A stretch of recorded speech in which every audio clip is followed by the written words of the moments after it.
തൃപ്പൂണിത്തുറ സ്ഫോടനത്തിൽ നഷ്ടപരിഹാരം ആവശ്യപ്പെട്ട് റെസിഡൻസ് അസോസിയേഷന്റെ നേതൃത്വത്തിൽ പ്രതിഷേധ സംഗമം സംഘടിപ്പിച്ചു. വരപ്പുഴയിലടക്കം നടന്ന വെടിക്കെട്ട് അപകടങ്ങളിൽ സർക്കാർ സ്വീകരിച്ച നിലപാട് തൃപ്പൂണിത്തുറയിൽ നടപ്പില്ലെന്ന് പ്രതിഷേധക്കാർ മുന്നറിയിപ്പ് നൽകി. സർക്കാരിന്റെ അനാസ്ഥയാണ് സ്ഫോടനത്തിന് പ്രധാന കാരണമെന്നാണ് പ്രതിഷേധക്കാരുടെ ആരോപണം.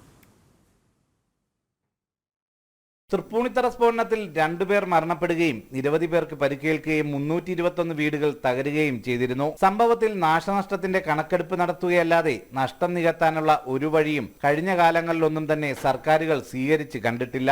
എന്നാൽ സർക്കാരിന്റെ അനാസ്ഥ കാരണമാണ് ഇത്തരത്തിൽ ജനവാസ കേന്ദ്രത്തിൽ സ്ഫോടനം നടന്നതെന്നും ഉത്തരവാദിത്തത്തിൽ നിന്നും സർക്കാരിന് ഒഴിഞ്ഞുമാറാൻ ആകില്ലെന്നുമാണ് തൃപ്പൂണിത്തുറയിൽ പ്രതിഷേധിച്ചവരുടെ നിലപാട്. തൃപ്പൂണിത്തുറ രാജനഗരി യൂണിയൻ ഓഫ് റെസിഡൻസ് അസോസിയേഷന്റെ നേതൃത്വത്തിലാണ് പ്രതിഷേധ സംഗമം സംഘടിപ്പിച്ചത്. സ്ഫോടനത്തിനിരയായവർക്ക് സമയബന്ധിതമായി നഷ്ടപരിഹാരം നൽകണമെന്നും അപകടകരമായ വെടിക്കെട്ടുകൾ നിരോധിക്കണമെന്നുമാണ് ആവശ്യം.